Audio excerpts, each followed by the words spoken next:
Mesdames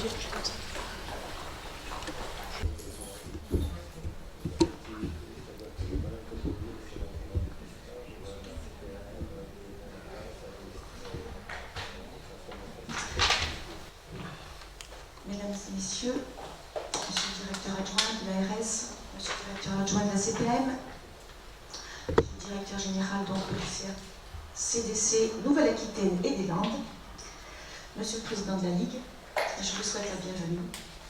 Je voudrais tout d'abord excuser le président Fortinon, pris par d'autres obligations ce matin, et vous dire combien je suis heureuse également en tant que femme d'être là aujourd'hui pour relancer cette campagne d'Octobre Rose. D'être auprès de vous, acteurs majeurs et principaux qui avaient piloté tant de programmes, des programmes successifs autour de cette cause, qu'est la lutte contre le cancer, et donc aujourd'hui plus particulièrement la promotion du dépistage du cancer du sein. Donc né aux États-Unis en 1985, ce mouvement est arrivé en France en 1994 grâce à des groupes internationaux et reliés par la presse féminine en France. L'association, la première association qui était le cancer du sein, parlons-en, est devenue le ruban rose dernièrement en 2020. Donc historiquement, les compétences départementales liées au dépistage du cancer étaient de notre compétence jusqu'en 2004, et puis ensuite elle est revenue à l'État et à l'assurance maladie. Cependant, depuis de nombreuses années, le département des Landes est un partenaire engagé au sein du réseau de la campagne d'Octobre Rose. Déjà en 2010, les couleurs roses ont illuminé la façade de l'hôtel du département pendant tout le mois d'octobre. Donc nous sommes heureux et fiers d'être à vos côtés et de préparer cette prochaine campagne. Auprès, bien sûr, aussi de toutes les associations, de toutes les collectivités. Je crois que dans le département des Landes, il faut le noter, depuis quelques années, cette campagne d'Octobre Rose est je pense en majorité dans toutes les collectivités aujourd'hui, portée, relayée. Alors toutes les associations, beaucoup d'associations dans notre département, beaucoup d'entreprises, de très belles entreprises aussi, portent ce flambeau, et je suis quand même très heureuse de voir cette lumière rose qui s'allume sur nos calendriers tout le mois d'octobre et que l'on peut voir partout, dans toutes nos collectivités, dans tous nos villages, tout le mois d'octobre. Donc nous inscrirons aussi auprès de vous cette alerte rose dans nos calendriers, dans nos agendas.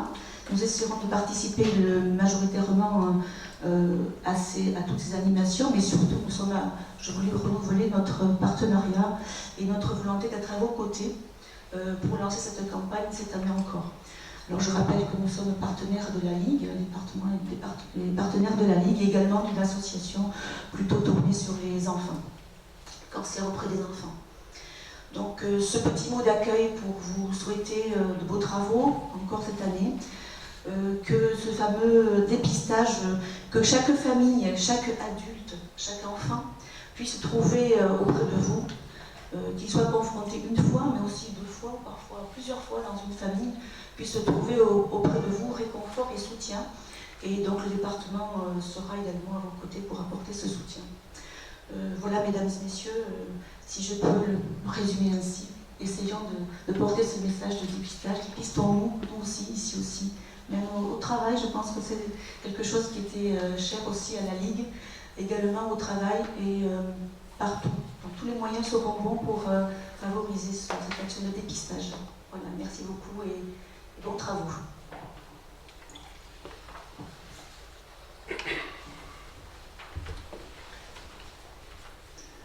Bonjour à tous.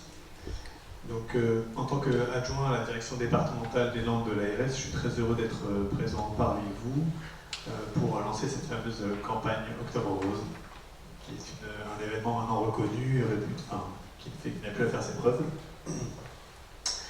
Je voulais juste replacer la journée un peu dans le contexte un peu plus général, dans le sens où le cancer du sein et les cancers en général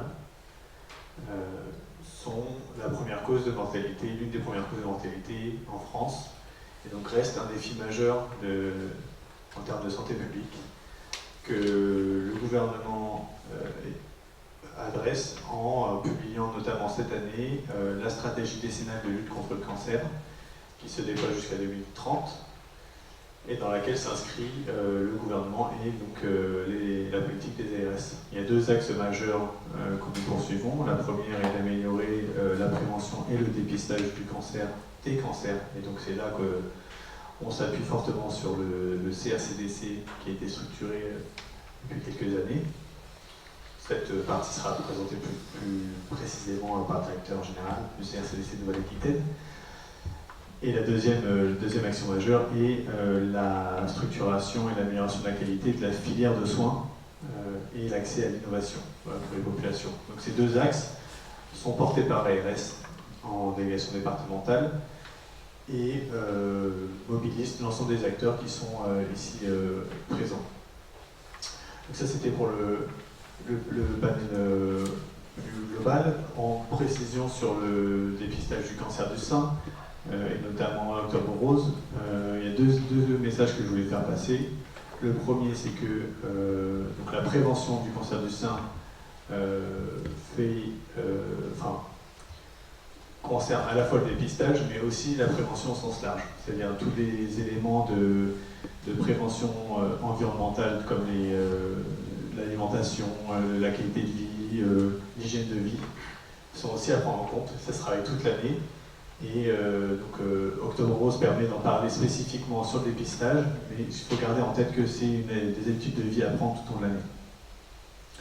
Sur le dépistage du cancer du sein, on a en France un retard qui doit être comblé, qu'on doit continuer à travailler pour améliorer la participation au dépistage. Et ça, on en est conscient au niveau local et on travaille avec les acteurs du territoire pour essayer d'adresser ça. Le deuxième message que je voulais faire passer sur Octobre Rose, c'est que le nombre de personnes qui participent aux événements est un indicateur intéressant, mais il ne faut pas oublier que l'objectif vraiment poursuivi, c'est la participation au dépistage. Donc l'idée, c'est qu'après un événement, qu'il y ait des personnes qui aient pris conscience qu'elles ont encore une démarche à faire et qu'elles ont peut-être quelque chose à rattraper et de se lancer, de passer le cap, d'aller faire ce dépistage. Voilà les deux messages que je voulais faire passer. Et ça va être un mois très intéressant et donc j'espère que les femmes vont pouvoir bénéficier de tout le travail qu'on essaie de mettre en œuvre.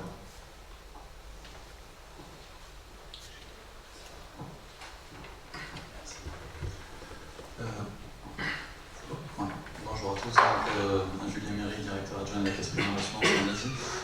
Tout d'abord, évidemment, merci de nous avoir invités pour participer à Octobre Rose. C'est toujours un moment important dans l'année pour la Caisse Primaire d'Assurance Maladie, pour l'assurance maladie au sens large, puisque ça permet donc à l'assurance maladie de réaffirmer, si besoin était, son soutien donc, à toutes les démarches de dépistage.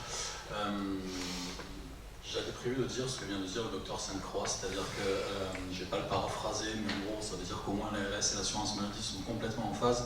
Octobre Rose, comme je viens de le dire, c'est un moment important, mais ce n'est pas l'unique moment. Le dépistage des cancers, c'est toute l'année. Évidemment, on fait un focus sur le dépistage du cancer du sein, mais il y a d'autres cancers sur lesquels l'assurance maladie se mobilise, que ce soit le colorectal, que ce soit le cancer de l'utérus. Du col de l'utérus, pardon. Donc voilà, c'est très important pour nous d'être là. D'une part parce qu'en tant qu'acteur de la santé publique, un des acteurs, bien évidemment, on est forcément soucieux et impliqué sur la préservation de la santé de nos concitoyens. Et d'autre part parce que, comme je le disais, évidemment, les enjeux de prévention sont aujourd'hui, et là aussi je reprendrai ce qu'a dit le docteur Sainte-Croix, sont aujourd'hui primordiaux au niveau de la santé publique. Donc, l'assurance maladie en tant que financeur du CRDC est évidemment impliqué à plusieurs titres. Moi, je n'ai pas spécialement de message à faire passer, hormis le fait que, évidemment, c'est une cause qui doit tous nous unir, sur laquelle on doit tous être mobilisés. Et simplement rappeler que dans le cadre du dépistage, quel qu'il soit, on va parler du dépistage du cancer du sein plus particulièrement, les mammographies donc, sont prises en charge à 100% par l'assurance maladie, ainsi que tout ce qui touche aux deuxièmes lectures est pris à 100%. Après, plus largement, pour tous les autres cancers, évidemment, les kits de dépistage sont tous également remboursés à 100% par l'assurance maladie. Voilà, donc merci encore pour l'invitation et on se mobilisera autant que faire se peut, notamment à travers les logiques de aller vers, pour évidemment faire vivre ces dépistages. Merci beaucoup. Benjamin Landoué, donc je suis le directeur général du Centre régional de coordination des dépistages et cancers de Nouvelle-Aquitaine. Merci Madame Fornadet de nous accueillir à la tête du département. Merci Monsieur le directeur adjoint de l'ARS pour vos mots, votre soutien et votre accompagnement autour de ces enjeux. Puis merci Monsieur Méric également pour tout l'accompagnement, au-delà de la question du financement aussi par vos équipes sur le terrain. Merci également à la MSA et à l'ensemble des acteurs présents, comme le président de la lutte contre le cancer, qui est un acteur aussi très important pour nous. Tout cela, ça montre la mobilisation de l'ensemble des acteurs du système de santé du département des Landes pour cet enjeu pour la vie. L'enjeu du dépistage du cancer du sein, c'est un enjeu qui est majeur pour la France, vous l'avez rappelé, puisque c'est la première cause de mortalité en France. 350 000 nouveaux cas chaque année, 59 000 nouveaux cas sur le cancer du sein. Cause de mortalité par cancer. Et donc c'est un enjeu qui est extrêmement important. Il y a eu plusieurs plans cancer qui sont développés, et puis il y a une stratégie, la stratégie décennale qui a été dévoilée le 4 février 2021 par le président de la République pour faire en sorte que nous puissions se mobiliser collectivement autour des actions de la recherche et puis aussi autour des actions de la prévention. Et vous l'avez vu, maintenant nous avons un ministère de la Santé qui s'appelle le ministère de la Santé et de la Prévention. Et nous sommes en train d'incarner par notre présence aujourd'hui le sens qu'on souhaite donner à cette prévention, c'est d'aller informer, sensibiliser pour essayer de créer des conditions à une entrée dans le dépistage, parce que comme vous l'avez très bien souligné, Monsieur le directeur adjoint de l'ARS, il ne suffit pas simplement de sensibiliser, il faut aussi se faire dépister. Donc face à ce défi pour la vie, on ne peut pas réussir seul. C'est lui et solidaire qu'il nous faut agir avec une certaine humilité et une certaine détermination. Donc humilité car l'école de la prévention, c'est l'école de l'humilité, un virage préventif auquel nous assistons, nous engage globalement, c'est créer un collectif, c'est définir des objectifs communs, se mettre individuellement au service du collectif. Et toute cette démarche que nous sommes en train d'entreprendre est une nouvelle démarche pour le système de santé français et pour laquelle le soutien des financeurs et des régulateurs, ARS, Assurance Maladie, MSA est extrêmement important. Et puis c'est avec nous, l'ensemble des acteurs du terrain, qui vont donner sens à ces intentions, avec détermination. Donc unité, détermination, car on le sait, la prévention et le dépistage sont les armes les plus efficaces contre les cancers les plus répandus. Donc prévenir, c'est savoir pour agir, c'est permettre de guérir 9 des femmes dans 9 cas sur 10. Vous voyez, détecter tôt un cancer du sein se guérit 9 fois sur 10. Et c'est aussi de ne pas jamais se satisfaire des taux de dépistage qui certes augmentent, mais sont encore totalement insuffisants. Taux de participation en Nouvelle-Aquitaine, le docteur Armesson y reviendra, sont aux alentours de 54,6% en 2021, soit 2168 cancers du sein détectés en région Nouvelle-Aquitaine en 2021. Si le taux avait été de 70%, c'est 600 cancers de plus qui auraient pu être détectés. Donc notre région a des atouts exceptionnels, dont ce que nous voyons aujourd'hui, c'est la mobilisation de l'ensemble des acteurs autour de cet enjeu. Dans le département des Landes, on est un petit peu au-dessus de la moyenne départementale, puisqu'on est aux alentours de 57,1%, soit 3 points de plus. 22 168 femmes sont fait dépister l'an dernier. Il faut qu'on maintienne cette mobilisation, car derrière ces chiffres, qui sont des chiffres très froids, ce sont des vies qui basculent, mais ce sont des vies aussi que l'on sauve. Donc pour conclure, je dirais que nous avons amorcé une formidable implication ici dans le département des Landes, on le voit, avec une mobilisation qui est extrêmement forte, travaillée et animée par le docteur Armesson avec l'ensemble des équipes présentes aujourd'hui. Et donc nous sommes en train de donner sens au virage préventif. Octobre Rose 2022 doit nous encourager à développer encore davantage le aller vers, faire en sorte d'aller vers les femmes qui n'osent pas, d'aller vers les femmes les plus vulnérables, les plus fragiles, les plus précaires, pour faire en sorte de mobiliser un maximum de perspectives favorables pour sauver un maximum de vies. Donc je vous remercie de votre mobilisation aujourd'hui, je vous remercie aussi aux différents journalistes du relais que vous pourrez faire dans la presse locale. Donc je vais laisser la parole au docteur Armesson qui va préciser de manière un peu plus fine les chiffres du cancer du sein sur le département des Grands.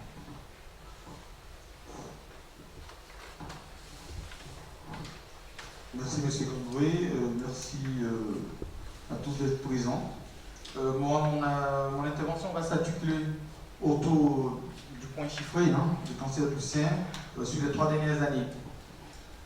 Il faut dire qu'en 2019, nous avons réalisé 37 315 invitations pour 21 765, soit un pourcentage de 55,2% sur les chiffres de l'INSEE et 58,32%, toutes caisses confondues.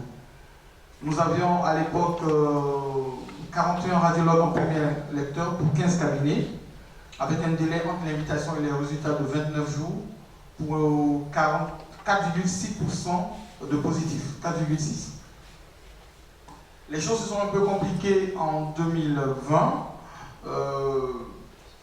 parce que nous avons une réduction du nombre de radiologues, passant de 41 à 31 pour 12 cabinets.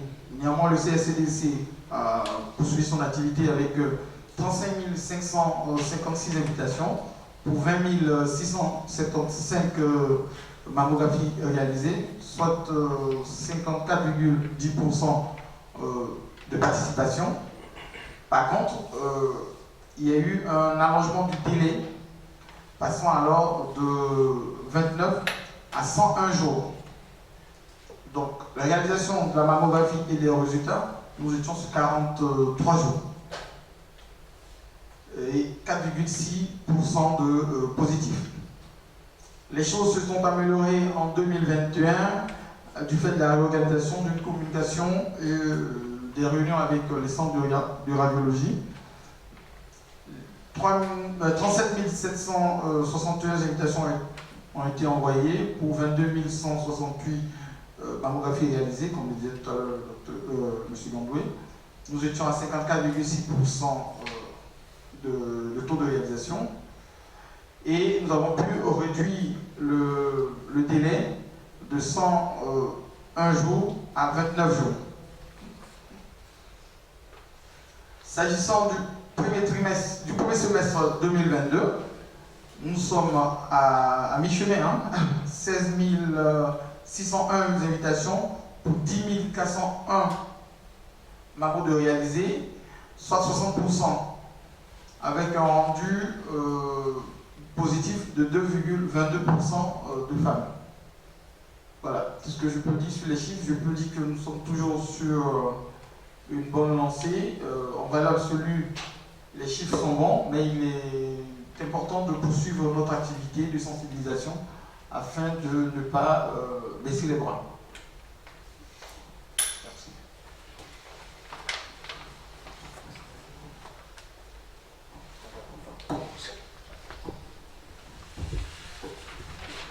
Bonjour mesdames et messieurs, je veux remercier Madame Fondadier de nous accueillir et remercier tous les intervenants et en particulier le CRCDC qui me permet de prendre la parole.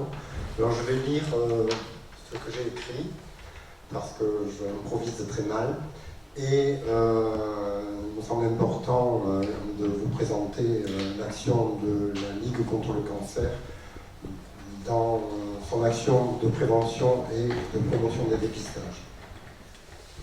À une époque où le nombre des cancers augmente, concernant une proportion toujours plus importante de la population, la prévention et la détection précoce avec les dépistages sont des enjeux cruciaux si l'on veut que ces maladies ne pèsent plus autant sur la qualité de vie des personnes et sur notre système de soins.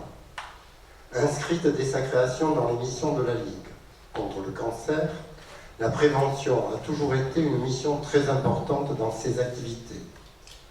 Forte de son implantation dans tous les départements, 103 comités déployés sur tout le territoire national, la Ligue contre le cancer est une association loi 1901 reconnue d'utilité publique reposant sur la générosité du public. L'adjonction du terme prévention, comme cela a été dit, à l'intitulé du ministère de la Santé pour se nommer ministère de la Santé et de la Prévention va également dans le sens de l'histoire. Et il en est de même des dernières recommandations du Haut Conseil en santé publique. Les données chiffrées qui vous ont été présentées concernant les dépistages organisés, et on n'a parlé que du cancer du sein puisqu'on est là pour Octobre Rose, soulignent l'urgence à se mobiliser et se remobiliser et à travailler ensemble pour les améliorer en définissant des plans d'action basés sur un diagnostic territorial et les spécificités du territoire compte tenu de l'hétérogénéité des chiffres dans le département. Le Comité des Landes de la Ligue contre le cancer accompagne depuis la création des dépistages organisés leur promotion, et notamment le dépistage des cancers féminins, parce que nous avons le culot de parler du cancer du sein pour Octobre Rose, mais également du cancer du col de l'utérus et de la vaccination HPV. Avec les moyens qui lui sont propres et en profitant de son implantation départementale. Et il le fait depuis le début, en partenariat et en synergie avec les instances précédentes qui les organisaient, et maintenant avec le CRCDC Nouvelle-Aquitaine. La prévention et la promotion du dépistage des cancers qui est à l'ordre du jour de cette conférence, c'est tout ce à quoi s'emploie sans relâche notre chargée de mission Séverine Manceau, ici présente, et l'ensemble des bénévoles en partenariat avec les différentes instances, en s'engageant dans des actions de proximité et de terrain pour être au plus près des populations et répondre au mieux aux sollicitations de celles-ci, en lien avec les collectivités locales, des associations sportives et culturelles, l'éducation nationale, des entreprises, des commerces, etc. Et bien évidemment, le CRCDC qui peut compter sur notre soutien et notre partenariat. Pour l'année 2022, dans le cadre d'Octobre Rose, dans la continuité de 2021, le Comité des Landes de la Ligue contre le cancer est déjà engagé dans plus de 35 actions. Ce sont des manifestations, l'une organisée par le Comité des Landes lui-même, les Foulées Roses de Dax prévues le 9 octobre, d'autres par des associations en lien avec les municipalités, comme à Mont-Marsan pour les Foulées Roses du Moon le 23 octobre, mais bien d'autres, comme à Mimizan, Ponton, Slavacus, Souston, etc. Je ne peux pas toutes les citer. La liste va sans doute encore s'allonger. Le Comité des Landes et ses bénévoles s'efforcent d'y être présents. Mais ce sont aussi des ateliers de sensibilisation auprès d'une quinzaine d'entreprises, d'associations ou de maisons de santé. Certaines de ces actions se font en partenariat avec les chargés de santé publique, du CRCDC, de l'assurance maladie, de la MSA, des hôpitaux, des CLS, mais je ne veux pas toutes les citer non plus. Mais pour la Ligue, le champ d'action de la prévention est beaucoup plus large. M. Sainte-Croix l'a rappelé. C'est le cas pour la Ligue. Si Octobre Rose est le mois où l'on donne un coup de projecteur sur le dépistage du cancer du sein, il est bien évident qu'il faut replacer ce mois dans un contexte beaucoup plus large. L'effort sur le dépistage doit durer toute l'année.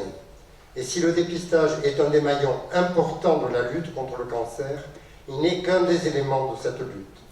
La Ligue contre le cancer, avec les moyens dont elle dispose, essaie d'être présente et aidante à toutes les étapes de cette longue chaîne, par son aide à la recherche. Et les fonds collectés sur Octobre Rose sont essentiellement fléchés sur des projets de recherche des cancers féminins.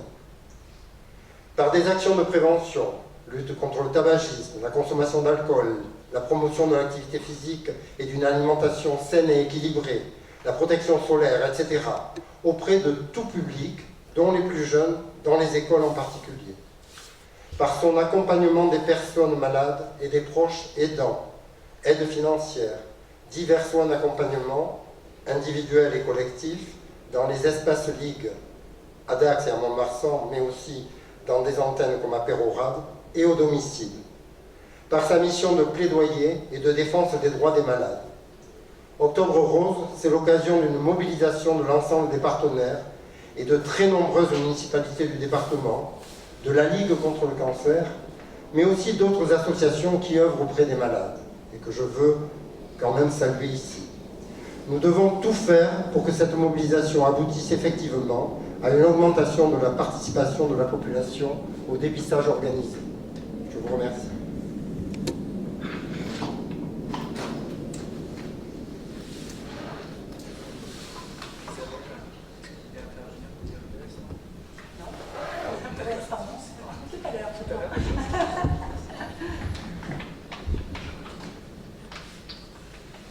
Il y a des questions.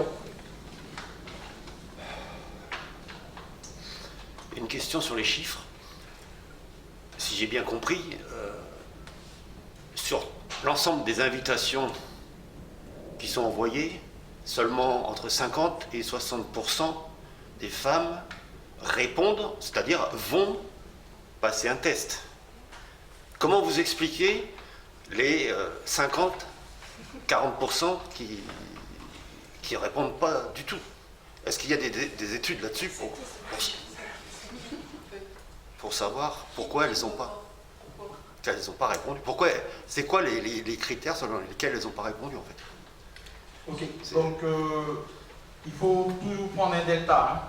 Nous envoyons des invitations, soit elles ne répondent pas parce que très peu n'ont pas de médecin traitant, soit elles ne les reçoivent pas, soit, comme on dit, il n'y a pas de relais en fait, soit parce qu'elles ne sont pas sensibilisées ou les causes sont diverses, soit elles ne peuvent pas se déplacer, soit elles sont seules, soit elles n'ont pas de médecin traitant. Bon, il y a plusieurs éléments qui conduisent à cette non-participation-là. C'est ce pourquoi au CRCDC, on a une deuxième relance, et cette deuxième relance, ça nous permet de rattraper le peu de participation à la première relance, à la première invitation du moins. Je ne sais pas si j'ai répondu. Non, c'est pour savoir pourquoi. Comme ça, on pourrait cibler les raisons et donc agir à l'endroit. S'il manque un médecin traitant, leur fournir un médecin traitant. Enfin, il faut. Il n'y a pas besoin d'aller voir un médecin traitant. Moi, je suis médecin gynécologue. Je peux vous apporter ma réponse parce que ça fait 30 ans que je vois des femmes. Et qu'il va y avoir de toute façon à un moment donné un point où on ne pourra jamais atteindre 100% parce qu'on a enlevé le problème financier puisque c'est gratuit. Donc déjà quand on entend dans beaucoup d'endroits c'est parce que les femmes n'ont pas d'argent ou la précarité, c'est quand même un problème qui a été extrêmement réduit, 100%. En plus elles n'ont même pas à faire l'avance. C'est même pas de remboursement à 100%, elles ne feront pas l'avance. Donc ça c'est le premier, donc on l'a enlevé. La précarité, moi je vois beaucoup de femmes qui n'y vont pas, même si elles viennent voir le gynécologue, et qui ne sont pas dans une précarité sociale. Donc elles n'y vont pas pour des raisons qui sont des raisons de peur du diagnostic, ça c'est très souvent qu'on entend, la peur du diagnostic, j'ai peur qu'on me trouve quelque chose, et donc je n'y vais pas. Ça, c'est vrai pour le cancer du sein, mais c'est vrai pour plein d'autres pathologies. Hein. Donc ça, c'est quelque chose sur lequel c'est difficile pour les instances de lutter, parce que là, on est dans un domaine personnel. Le problème du déplacement, il existe. Il a été proposé, ça a été proposé la dernière fois qu'on a fait une réunion de mettre un bus en proposition. Je ne suis pas certaine que même avec un bus gratuit, est-ce qu'il va être rentable? Je ne sais pas. Je pense que là, on est arrivé, quand on est aux 57-60%, à un endroit qui est difficile à passer. Pardon, docteur, vous dites de celles qui ont peur, mais est-ce qu'il ne faudrait pas s'adresser ou faire passer un message à celles qui n'ont pas assez peur, entre guillemets? C'est-à-dire que... Ça se ressent, c'est la même chose. Elles n'ont pas assez peur parce qu'elles ont trop peur. Et oui, mais c'est un peu ça. Parce qu'elles disent, je pense que j'aurai jamais de cancer du sein, mais en fait, elles ont tellement peur de l'avoir qu'elles disent qu'elles n'ont pas peur. Je pense, enfin, justement, dans la communication, pardon, c'est un peu brutal, mais est-ce que derrière un peu l'angélisme qui est autour de la couleur rose, peut-être qu'il faudrait appeler un chat et montrer comme pour l'accidentologie sur la route, montrer des photos. Ça pourrait, c'est une bonne idée et ça pourrait être, parce qu'en effet, de temps en temps... Le Covid, on montrait les réas, on montrait les... Exactement, mais moi je pense que ça serait une bonne idée parce que je pense qu'on est à un moment où il faut qu'on passe sur un autre domaine, que le dépistage organisé, il est super bien organisé, c'est vraiment un excellent, c'est très bien fait. Mais on va grappiller quelques pourcentages, mais que pour arriver à avoir vraiment passé un vrai gap, c'est-à-dire arriver à 60%, 70%, 80%, il faudrait trouver autre chose, à mon sens. On sait très bien que... Et ça, c'est pas mal, je crois. De toute façon, cette sous-participation, les causes sont multifactorielles. Il y a la peur, il y a l'éloignement, il y a... ça ne me concerne plus à partir de 74 ans d'ailleurs, entre parenthèses. Donc il y a beaucoup de femmes qui, avant 50 ans, après 74 ans disent je ne suis pas concerné. Il y a tout un tas de facteurs et je pense qu'il faudrait faire déjà un diagnostic de ces facteurs pour pouvoir proposer des solutions. Et c'est pas d'hier, hein. De tout temps il y a eu cette barre infranchissable, même si dans les Landes on est un peu moins mauvais qu'ailleurs et qu'on a eu atteint des taux de 60% à une époque. Hein. Voilà, moi je pense que déjà il faudrait faire un diagnostic, je ne sais pas par quel moyen, par des enquêtes, et je pense que c'est le travail du CRCDC aussi, de le faire auprès des populations, de la CPAM, voilà, pour et des MSA, pour savoir pourquoi celles qui ont été invitées ne sont pas venues. C'est la question. Oui. C'est ça qu'il faut savoir. C'est un vrai enjeu, c'est une vraie interrogation qui est extrêmement importante. Alors, ma réponse elle tient en plusieurs points. La première des origines, c'est les inégalités sociales de santé. Donc, on le voit statistiquement lorsqu'on fait des analyses épidémiologiques sur les zones géographiques, les cantons. Quand on rentre dans les cantons, qu'on va dans les quartiers, on s'aperçoit qu'il y a des inégalités, qu'il y a une vulnérabilité, un accès des publics les plus précaires qui est difficile à la question de la prévention. Donc ça, c'est quelque chose qui est totalement factuel.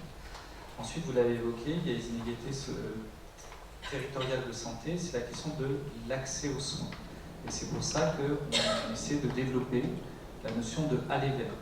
L'assurance maladie l'a souligné, l'Agence régionale de santé également, la MSA le fait, tous les acteurs le font, c'est d'aller au plus près des besoins de la population, de nos concitoyens. Et puis on a un frein qui est culturel, qui est sociologique.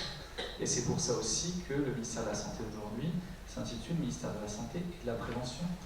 On l'a rappelé, on a des facteurs de risque, on a des facteurs protecteurs, et donc tout cet enjeu d'acculturation de la population française à ces questions de santé est un enjeu, est un défi pour notre nation. Et dans ce cadre-là, nous, à notre niveau, à notre échelle, au niveau de la question du dépistage du cancer du sein, on essaie de se mobiliser. Et on essaie d'avoir une prise de conscience collective de l'ensemble des professionnels et des acteurs de santé pour essayer de définir des diagnostics sans phare des freins et des faiblesses des territoires. Et on voit qu'il y a des disparités sur le territoire des Landes, par exemple, sur les taux de participation qui doivent nous amener à s'interroger pour savoir dans quel territoire nous souhaiterions concentrer nos moyens pour essayer d'aller au plus près de l'expression des attentes et des besoins de nos concitoyens. Et puis, nous avons également, et vous l'avez évoqué, la question des outils en communication, des messages de communication. Alors, paradoxalement, les chercheurs disent que les messages qui font peur ne sont pas forcément les messages les plus fédérateurs. Et aujourd'hui, l'Institut national du cancer est plutôt en train de réfléchir sur la question du nudge, qu'on appelle en communication, pour essayer de favoriser une prise de conscience individuelle dans un engagement d'un message plus collectif. Et donc c'est dans ce cadre-là qu'on essaie d'individualiser au maximum la prise de conscience de la prévention en santé publique. Mais au demeurant, je crois que le grand enjeu pour nous, c'est de faire en sorte que cet enjeu pour la vie, de la prévention et du dépistage, c'est de faire en sorte que chacun d'entre nous, on puisse être un ambassadeur de cette phrase qui est très simple: prévenir, c'est savoir pour agir.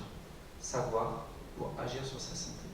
Et donc c'est un message qui est très simple pour lequel on doit, à mon avis, les uns et les autres, faire feu de tout bois pour faire en sorte de mobiliser un maximum de personnes à se faire dépister. Et pour conclure, les chiffres dont on parle, c'est le dépistage organisé, il y a le dépistage aussi individuel, qui montre qu'on arrive à augmenter les taux de participation à hauteur des standards presque européens, mais ça reste insuffisant parce que, comme je le disais tout à l'heure, derrière ces chiffres qui sont froids, ce sont des vies qui sont sauvées ou qui basculent. Et c'est bien notre enjeu aujourd'hui sur le mois d'Octobre Rose, mais qui durera ce mois, les 11 autres mois de l'année, c'est de sensibiliser l'ensemble de la population. Mais ici, je vous le dis, dans les Landes, on a un atout qui est exceptionnel, c'est la mobilisation d'un collectif autour de mêmes enjeux, et ça c'est quelque chose qui est extrêmement précieux. Et je remercie encore l'ensemble des acteurs aujourd'hui et des collectivités aussi qui vont s'investir autour de ces défis, parce que c'est lié et solidaire qu'on réussira à faire en sorte de faire reculer cette maladie.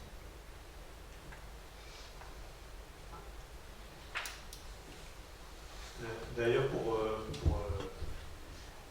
répondre aussi à la question de comment on arrive à augmenter le taux de dépistage dans le département, au dernier comité de pilotage du CRCDC, le docteur Amessan a lancé la démarche de diagnostic, justement, territoriale, pour essayer d'avoir une image assez précise de ce qui pose problème dans le département des Landes, donc on est vraiment sur le département landais, sur les freins à l'accessibilité ou à l'accès au dépistage. Donc, il y a donc on connaît les disparités du territoire landais, les contrastes, et donc l'idée c'est d'avoir une réponse adaptée et personnalisée en fonction des secteurs, des cantons. Après on verra à quelle maille on peut aller en termes de finesse. Les quartiers sont aussi un élément territorial à prendre en compte de façon spécifique. Et donc voilà, tout ce travail de plan d'action en fait, est en train de se mettre en place, et donc on a besoin de participants à ces groupes de travail pour justement avoir un diagnostic le plus riche possible pour représenter l'ensemble des personnes du département. Nous, en termes d'action qu'on promeut, on promeut les actions de prévention et de dépistage au niveau des professionnels de santé libéraux de territoire. Donc, là, on a accès à tous les professionnels de santé du territoire via ce qu'on appelle les communautés professionnelles territoriales de santé. Donc là, on les engage avec l'assurance maladie sur des actions de prévention, avec des indicateurs et des primes justement à l'amélioration des statistiques. Donc là, c'est assez concret, c'est assez pragmatique. Et les établissements de santé et médico-sociaux sont aussi engagés dans cette démarche-là. Et enfin, on essaie de donner aux populations les plus précaires accès à des consultations de sages-femmes pour qu'il y ait aussi un message qui soit porté et qui ait un peu d'explication et d'éducation à ce que c'est qu'un cancer, et avoir ce message finalement assez rassurant que 9 cancers sur 10 sont soignés s'ils sont pris à temps. Et donc l'idée c'est que le passage à l'acte de la mammographie ne soit pas finalement un grand saut ou se lancer dans une démarche inconnue. C'est simplement une formalité qui peut amener à un traitement qui de toute façon 9 fois sur 10 se terminera bien. Et justement, quand vous parliez des disparités au niveau du département, ça veut dire quoi exactement? Je vais répondre. Nous avons fait un diagnostic territorial, comme le disait tout à l'heure le docteur Saint-Croix, et à la suite de ce diagnostic territorial, une cartographie assez claire a été élaborée. Donc nous travaillons sur des granularités beaucoup plus fines, et à la suite de ces éléments-là, des groupes de travail sur des différents DO sont en train de se mettre en place. Et avec ces différents groupes de travail, des propositions pour des actions beaucoup plus concrètes seront validées avec tous les partenaires, dont l'ARS, et pourront être mises en œuvre sur le territoire. Et quand vous parlez de disparité, ça veut dire que quoi? Que c'est les cantons les plus ruraux qui, ou au contraire les plus urbanisés? Non, la disparité, elle est étendue à tout le territoire. Donc ça dépend de certains cantons, enfin, Bio, Armagnac sont sous-participants. Dans un canton plus à côté, il n'est pas sous-participant. Donc il y a des disparités en interne, enfin en intra, c'est-à-dire les femmes en fonction de l'endroit où vous avez une maison de santé, il y a une plus forte participation, qu'un endroit où il n'y en a pas. Vraiment, c'est toutes ces analyses que nous avons essayé de faire et sorties des cartes. Si je reprends clairement votre question. Donc, oui, il n'y a pas de. On ne peut pas dire, on peut pas vraiment dire oui, effectivement, dans des cantons plus urbanisés. On peut. Aujourd'hui, on est en capacité d'identifier de façon épidémiologique, de façon très très fine, des cantons qui sont les cantons sous-participants, ou ceux qui ont un taux de participation le plus élevé. Ensuite, tout le travail que l'on va développer avec les partenaires dans le cadre de ce plan régional va être de définir un plan d'action spécifique pour ces quartiers, pour savoir de quelle manière en fait on on va aller faire du sur-mesure dans ces démarches de prévention et de dépistage. On est en train de changer de logique et de rentrer dans un virage préventif de ce qu'on appelle du virage préventif du aller vers, en ne se contentant pas simplement d'avoir des grandes campagnes d'information et de communication nationales sur les grands enjeux de la santé publique en France, mais l'idée c'est bien d'aller convaincre quasiment individuellement l'ensemble de la population autour de ces enjeux de santé publique. Et donc on a ici en région Nouvelle-Aquitaine eu l'initiative sous l'impulsion de Benoît Elbod, le directeur général de l'ARS, de créer un plan régional de prévention des cancers avec l'ensemble des acteurs du système de santé, dont l'URPS qui était présent, dont la Ligue contre le cancer, dont les centres hospitaliers, les 3 CHU, pour refonder la façon d'appréhender la santé publique. Ça a commencé sur la question de la formation. Sur la formation, on a uni les 3 doyens des facultés de médecine pour que les 3 doyens de Limoges, Poitiers et Bordeaux puissent inscrire dans le socle pédagogique de formation initiale du médecin de demain la prévention et le dépistage des cancers. C'est une nouveauté. C'est Alban qui organise et coordonne avec la direction générale de l'ARS, avec Véronique Séville de la direction de la communication, la constitution d'un groupe de travail communication pour essayer d'avoir des messages plus harmonieux à l'échelon de la région. C'est la définition de ce qu'évoquait Herman d'une vision beaucoup plus précise et beaucoup plus fine des forces et des faiblesses d'un département. Et d'examiner, dans certains départements, on peut avoir des problématiques de démographie médicale, on peut avoir des problématiques d'accès aux soins, on peut avoir des problématiques, comme vous l'avez évoqué, de vie urbaine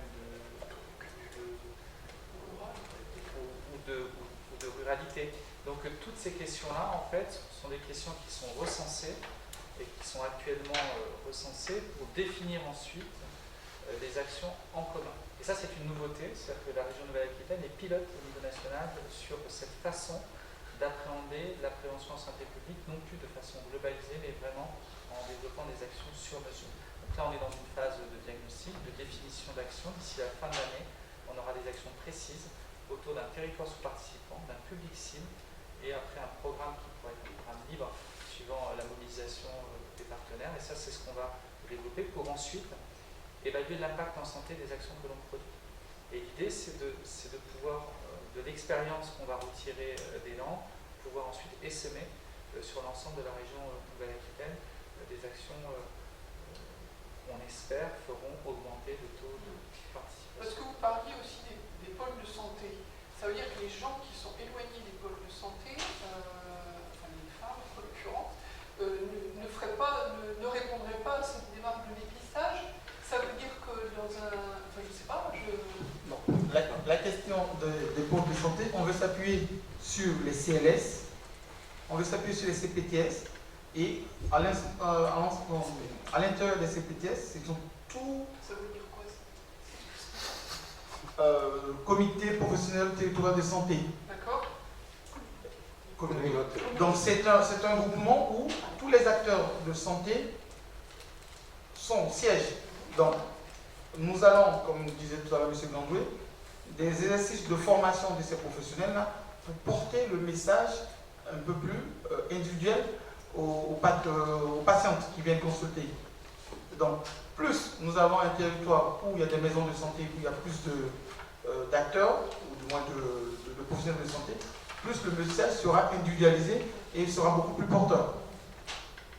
Donc évidemment, s'il est beaucoup plus porteur, pour ces personnes qui ont un peu plus peur, comme le disait le Dr Brun, simplement on pourra casser la glace et on pourra avoir quelques points de plus sur le taux de participation. L'idée, c'est de multiplier le nombre d'ambassadeurs du sujet en formant un maximum de professionnels, mais également des acteurs sociaux. Il y a beaucoup de CCAS, Centres communaux d'action sociaux, qui vont être sensibilisés sur ces actions. On a des RPS, des pharmaciens aussi qui complètent cette chaîne d'union des forces autour de cet enjeu.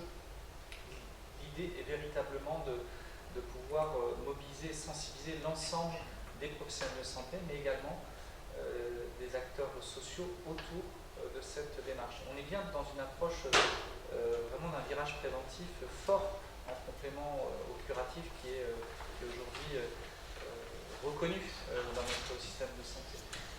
Et donc ça demande une approche nouvelle, très pédagogique, très didactique. Donc c'est identifier des communautés de professionnels, faire un diagnostic en commun avec eux pour savoir si on a le même regard sur le sujet, examiner les conditions d'une amélioration de la connaissance du sujet et voir de quelle manière est-ce qu'on peut augmenter leur connaissance, l'appropriation de ces enjeux. Donc tout ça, ce sont des axes sur lesquels on va travailler, qu'on sera à même de vous présenter de manière précise sur des communautés géographiques précises pour ensuite évaluer ce qui aura fonctionné et puis ce qui aura peut-être moins marché. Donc c'est pour ça que je parlais tout à l'heure d'une école d'humilité et de détermination, parce qu'on sait qu'on est en train de vivre une approche d'acculturation extrêmement forte, et donc il faut sensibiliser l'ensemble des acteurs, mais la chance que nous avons ici en Nouvelle-Aquitaine, c'est qu'on a la détermination de tous les acteurs pour essayer de faire bouger les choses. Et ça, c'est quelque chose qui est extrêmement intéressant pour notre territoire, et faire en sorte, comme le disait le président de la Ligue, qu'on retrouve les chiffres de 2018 et qu'on soit à plus de 60%, parce que derrière ces chiffres, ça va être des moissons. Et quand vous parliez tout à l'heure des chiffres, là, qu'il y avait 4,6% positifs, visiblement c'est un chiffre qui ne varie pas énormément. C'est beaucoup, enfin je veux dire, par rapport à... c'est un chiffre qu'on retrouve au niveau national. Le chiffre national il est de 7%. Oui. Ah bon? Oui. Ah oui, d'accord. C'est-à-dire qu'il y a moins de cancer du sein dans les langues ou... Non, il ne faut pas le prendre comme ça. Il faudrait pas le prendre comme ça, parce que c'est-à-dire simplement que pour les personnes qui sont allées se faire dépister, c'est le chiffre qu'on a. Oui, voilà. Ça c'est pour les campagnes, en fait, c'est pour les campagnes de dépistage, de toute façon. Non, c'est sur l'année en fait, les chiffres que nous avons, c'est sur l'année. Peut-être que c'est pour ceux qui pâtent, je fais un amalgame, hein, c'est comme quand on fait l'élection Miss, c'est la plus belle de celles qui sont présentées. Vous voyez? Voilà. C'est pas toute la France. Voilà. Donc c'est pareil. Donc le dépistage, le chiffre que nous avons, c'est le chiffre de celles qui ont passé. Vous n'êtes pas obligé de le citer.